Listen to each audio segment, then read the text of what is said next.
Some people want love more than anything. They crave closeness, connection, reassurance, consistency. But strangely, when love finally gets close, they panic, they overthink, they become emotionally reactive, they cling too tightly, or suddenly pull away themselves.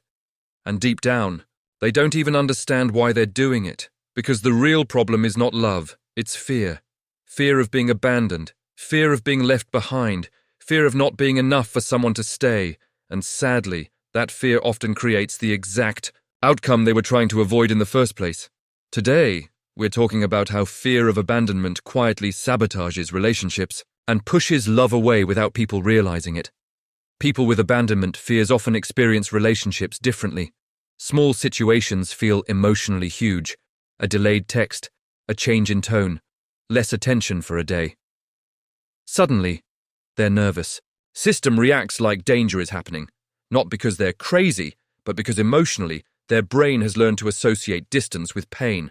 So instead of feeling secure in love, they constantly prepare for loss. And that emotional fear changes behavior. They may become clingy, overly sensitive, emotionally reactive, or desperate for reassurance. Others do the opposite. They emotionally shut down first, pretend not to care, avoid vulnerability completely because part of them believes, if I don't get too attached, I can't get hurt. But both behaviors come from the same fear underneath. I'm afraid you'll leave me. The difficult part is this. People with abandonment wounds usually love deeply. Very deeply. But fear changes the energy of that love.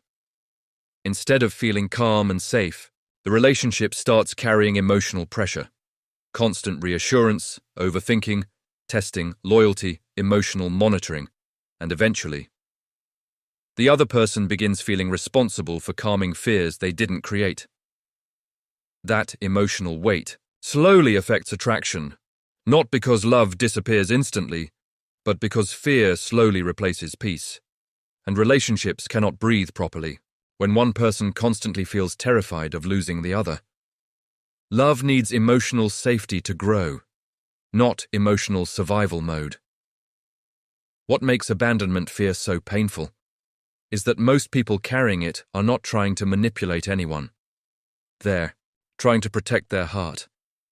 But protection built from fear often creates emotional distance instead, and healing begins when someone realizes, not everyone is your past. One of the saddest patterns in relationships is when people push others away before they can be abandoned themselves. Sometimes this looks like becoming cold, starting arguments, emotionally shutting down, pulling away, suddenly, or sabotaging healthy connection. Why? Because fear wants control.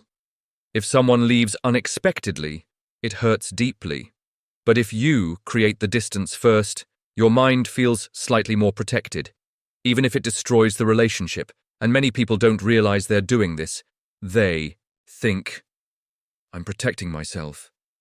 I'm staying independent. I just don't trust people. But underneath those behaviors, there's often an exhausted heart afraid of being hurt.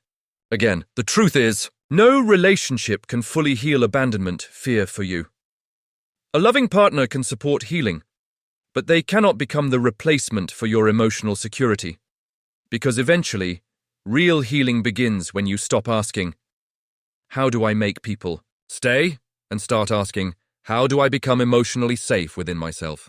That changes everything, because emotionally secure people still love deeply, but they no longer lose themselves trying to prevent abandonment.